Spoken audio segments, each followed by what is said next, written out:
like a liner track. Carrier Jack, he can't tell, but Lord, Lord, he can't tell. Yeah, John Henry said to the foreman, he says a man ain't nothing but a man.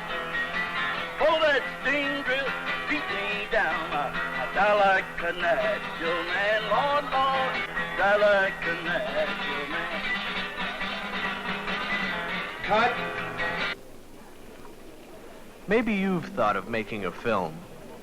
If so, watching us make ours may help you. Of course, each film has its own requirements, but you'll get an idea of the general steps you'll need to follow. At the end of this movie, you'll see our finished film. But first, here's my crew. This is Bill, the cameraman. I'd seen some still pictures Bill had taken and saw he had a good visual sense. I thought we could work together well putting my idea on film, so I asked him to help me. Debbie is the script girl. I knew she was good at organization. That's why I asked her to help. We discovered that she was also the best film editor in our group. But I should tell you how my film got started. Of course, the film had to start with an idea. One Saturday, Debbie and I took a drive and ended up on Maxwell Street. I was impressed and excited by the sights, the sounds, and the people of the open-air market. It seemed like another world. I was especially impressed by one old blind man who played the guitar. People who passed by liked his music, and some of them dropped money into the paper cup pinned to his shirt.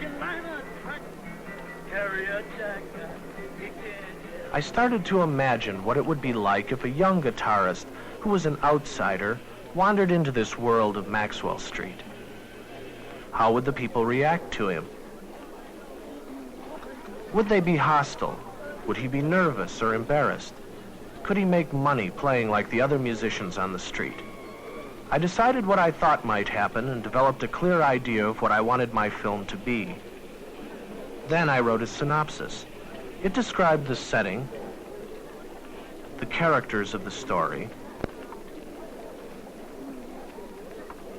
the clothes they wore, the props, and the action or plot of the film. The next step was to divide each action into parts. This action becomes clearer and more interesting when broken down further into a sequence of individual shots. A long shot, a close-up shot, a medium shot, a series of close-ups,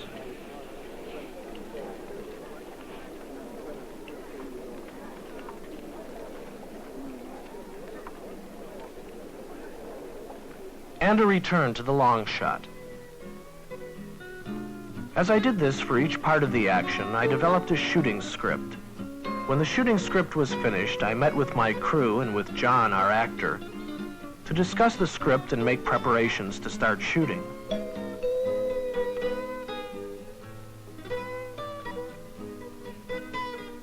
Bill brought the equipment. We made sure we had everything needed to shoot the film. First, a good camera and lens.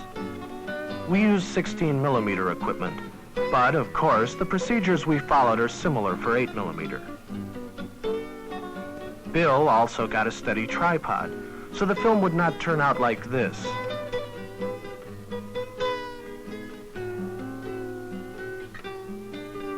And a light meter to determine the proper exposure setting, so the film wouldn't be overexposed or underexposed.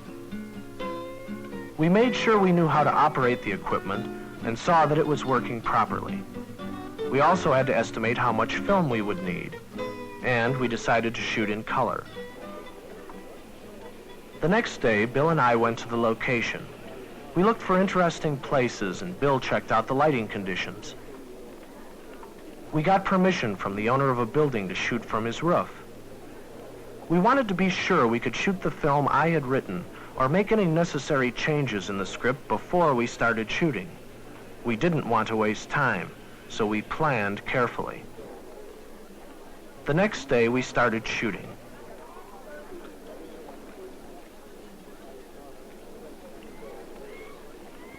Debbie had gone through the shooting script and had grouped together all of the shots to be taken in the same setting, regardless of where they came in the script.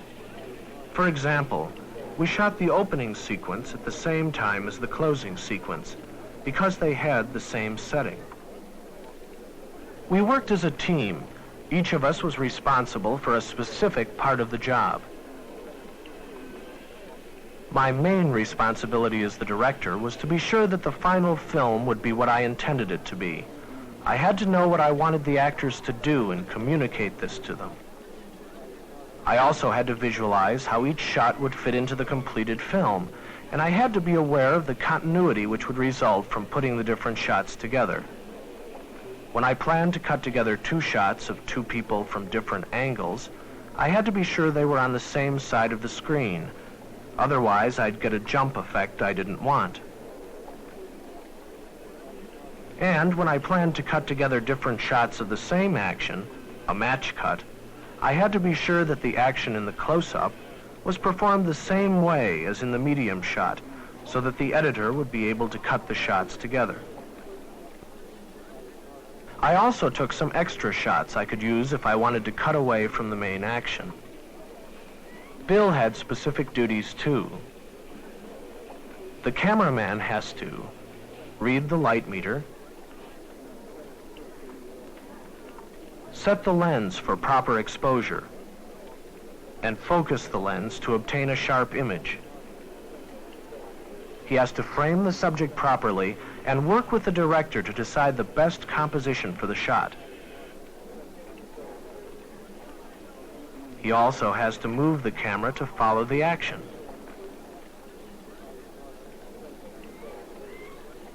The cameraman is responsible for putting on film what the director visualizes in his mind. Debbie, as the script girl, had to keep the records of the production. She kept track of which scenes had been shot, how many takes we made of each shot, and which takes were good.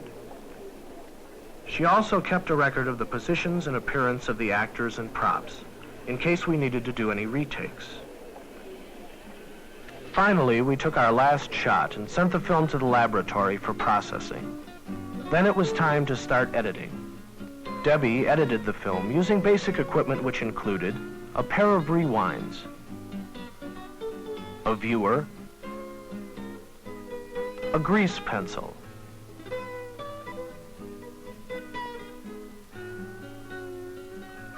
a pair of scissors, a splicer, and film cement. It is the editor's job to arrange the out-of-sequence shots into the final film according to the director's specifications. These may differ a little from the original shooting script because of changes that occurred during shooting. Many times, the editor uses only part of a shot. For example, take that match cut you saw us shoot. Here are the 2 original shots, the close-up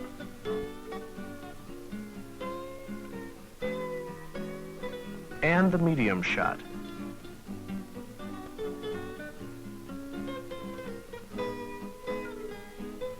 And here are the 2 shots match cut together. Finally, editing can sometimes correct mistakes made in shooting. And even with careful planning, we made a few, like this error in screen direction.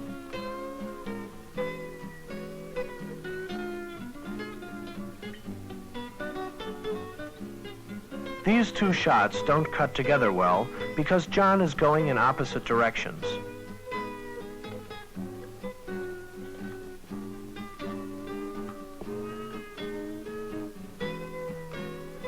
To solve the problem, we used one of the cutaway shots in between.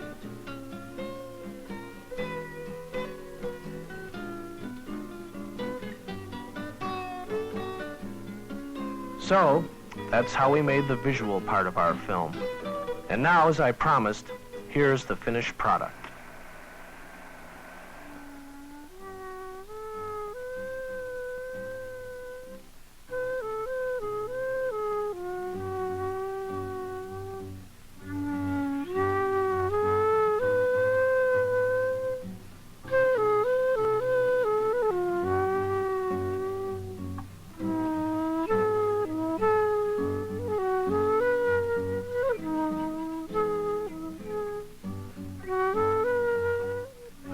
girl. Where's Maxwell Street?